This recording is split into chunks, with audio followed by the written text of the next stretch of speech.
හොඳයි. අපි මේ කතාවේ ටිකක් ගැඹුරටම යමු. මේ විග්‍රහයෙන් අපි අවධානය යොමු කරන්නේ බුදුරජාණන් වහන්සේගේ ජීවිතයේ අවසාන දවස් කිහිපය ගැන. ඒ කියන්නේ මහා පරිනිබ්බාණය ගැන. මේක ඇත්තටම උරුමයක් සහ ප්‍රඥාවක් ගැන කියවෙන හරිම වැදගත් කතාවක්. බලන්න මේ ප්‍රශ්නේ නිර්මාතෘවරයෙක් තමන්ගේ මෙහෙවර තමන්ගෙන් පස්සෙත් පවතින බවට සහතික වෙන්නේ කොහොමද?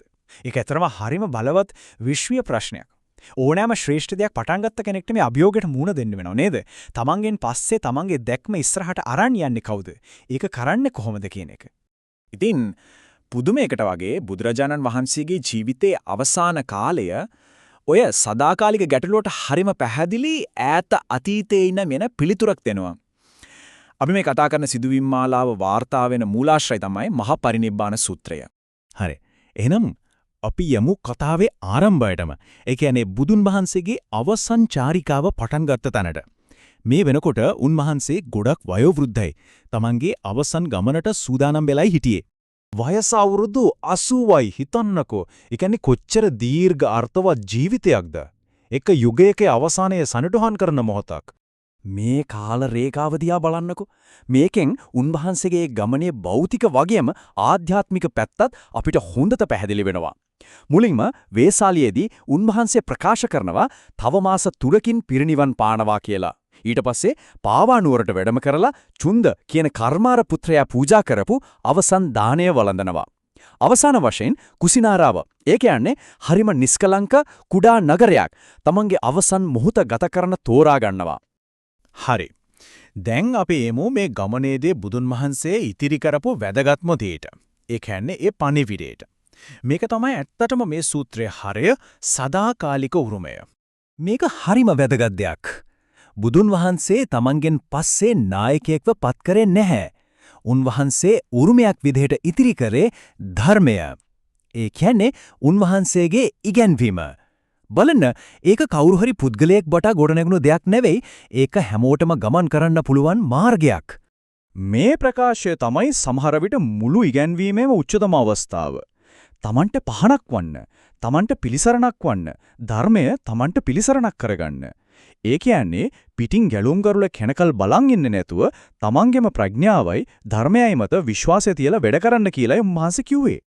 මේ තමයි උන්වහන්සේගේ අවසන් වචන ටික.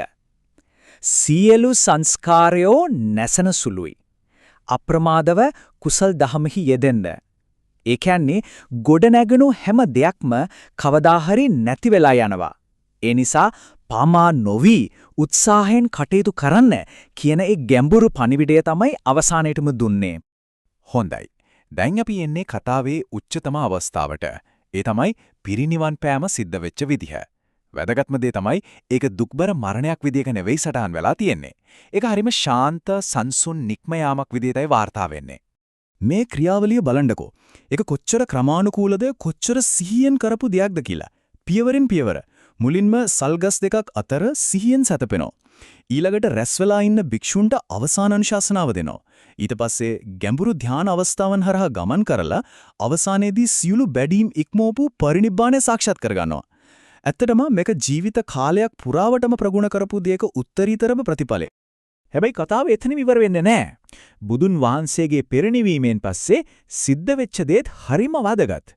මොකද උන්වහන්සේගේ ඉගැන්වීම් එසනින්ම පරීක්ෂාවට ලක් වුණා කිව්වොත් ඒකේ වරදක් නැහැ. හිතන්නකෝ ඒ తত্ত্বය. ලොකු මතභේදයක් ඇති වෙනවා. රජවරු නායකයෝ ඇවිත් බුදුන් වහන්සේගේ ශාරීරික ධාතුන් වහන්සේලා ඉල්ලා සිටිනවා. ඒ කියන්නේ පිරිනිවීමෙන් නැති වෙච්ච ශෝකයත් එක්ක ඒ ශ්‍රේෂ්ඨ ශාස්ත්‍රවරයාගේ දෙයකට උරුමකම් කියන්න. ඒක ළඟ තියාගන්න ලොකු ආශාවක් ඇති වෙනවා. ඇත්තටම මේක හරිම මානුෂීය දෙයක්. මේ බලන්නේ ගැටුමයි විසඳුමයි. තත්ත්වය කොච්චර දුරදිග යනවද කියනවනම් රාජධානි 7ක් මේ ශාරීරික ධාතුන් ලබා ගන්න යුද්ධයකට පවා සූදානම් වෙනවා. හැබැයි ඒ වෙලාවෙමයි විසඳුම එන්නේ. ගෞරවනීය නායකයෙක් මැදිහත් වෙලා බුදුන් වහන්සේ දේශනා කළේ සාමය ගැන නිසා මේ වගේ දෙයකට සටන් කරන එක නුසුදුසුයි කියලා පෙන්වා දෙනවා. ඔව් හැමෝටම සාමයෙන් ඉන්න කියලා ඉල්ලා ධාතුන් සමානව බෙදා ගන්න යෝජනා කරනවා.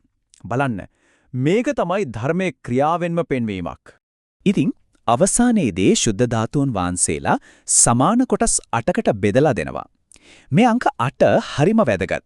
මොකද මේ සාමකාමීව බෙදාගත් ධාතුන් නිධන් කරන්න තමයි ලෝකේ පළවෙනි ස්තූප අපි දන්න විදිහට දාගැබ් නිර්මාණය වෙන්න පටන් ගන්නෙ. බලන්න ඒ විදිහට උන්වහන්සේගේ උරුමය භෞතිකවම ලෝකයේ පුරා ව්‍යාප්ත වෙන්න පටන් ගත්තා. හොඳයි. එහෙනම් මේ මුළු සූත්‍රයෙන්ම අපිට ඉගෙන ගන්න පුළුවන් ප්‍රධානම කරුණු ටිකක් තියෙනවා. එකක් තමයි නායකයෙකුගේ සැබෑ උරුමය කියන්නේ පුද්ගල වන්දනාව නෙවෙයි අනිත් අයට පාවිච්චි කරන්න පුළුවන් ප්‍රඥාව. දෙක අවසාන මඟ පෙන්වීම වෙන්න උනේ ඉගැන්වීම. ඒ කියන්නේ ධර්මය. 3 ලොකු ශෝකයක් ගැටුමක් මැද වුණත් තර්කානුකූලව හිතලා සාම්‍ය ඇති කරගන්න පුළුවන්. අන්තිමට හැමදේම වෙනස් වෙනවා නැතිවලා යනවා කියන අනිත්‍යතාව කියන්නේ මූලිකම සත්‍යයක්. ඉතින් අවසාන වශයෙන් මේ සූත්‍රයෙන් අපිට පෙන්නනවා උරුමයක් කියන්නේ ගල් වලින් හදන ස්මාරකවල නෙවෙයි ගොඩනගන්නේ.